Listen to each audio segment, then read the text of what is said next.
Every day, thousands of players in F1 22 take to time trials to try and be the quickest, to try and finish at the top of the table, something Tottenham haven't done in over 6 decades. Today though, I wanted to see how difficult it is to set a world record and be top of a leaderboard in time trials.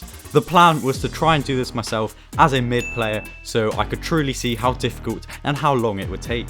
So the first thing I did was go to every single track with each car category and in the dry and wet weather to record how many people were on each leaderboard.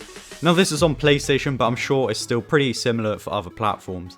So obviously, as you would expect, F1 time trials in dry weather has the most people, with even the smallest leaderboard having 18,000 people, making this not a great way to be the quickest. With wet weather, there's then a lot less people. COTA still has the lowest number of people, with just under 1,000.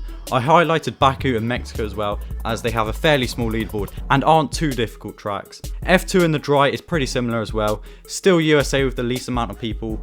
F2 in wet weather then has a lot less people. Brazil and USA have the joint lowest, with Spain, Canada and Mexico also not having many people, potentially making them decent for trying this. Supercars seem to be way more popular than I realised, with lots of people on the leaderboards in the dry, but there are not many people in the wet. Choosing the track and category to attempt this is by far the most important part of doing this, and it's also kind of personal as well, as it depends on what you're good at. I immediately ruled out supercars, as I would rather watch the 2021 Belgian Grand Prix over and over again than drive supercars in this game. I do not like them. The leaderboard that caught my eye the most though was F2 in Brazil in the rain.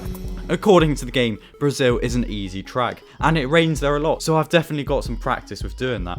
So for there to only beat 142 other people seemed pretty decent. I know I can be fairly quick at some tracks like Baku and Monaco, but can I do it on a cold rainy night in Sao Paulo? I went out and immediately set a time that put me P26 and then P22 after a few more attempts. I then got bored and decided to try COTA with the same settings, and then F1 cars at Baku, which was a lot less successful. This made me realise that a rainy Brazil in F2 cars was truly my best chance at being top of the leaderboards. I hit the track once again and managed to improve by a lot to take me to P13, and then P10, and then P5, and then I improved by another 1/10 of a second to take me into the top 3.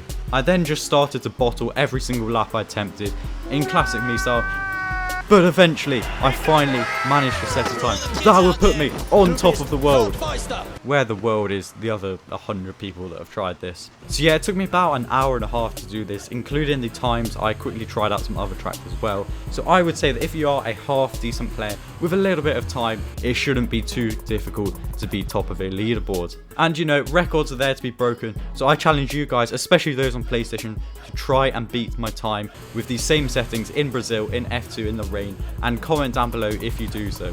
It shouldn't be too difficult, to be honest, as I didn't set any personal best sectors on my best lap, and I also think this is definitely the easiest time trial to beat off the leaderboard, which is why I'm so glad I actually went through the effort of checking every leaderboard, as I would not have thought to do Brazil otherwise. But yeah, that is all for this video. Thank you so much for watching, and I will see you tomorrow.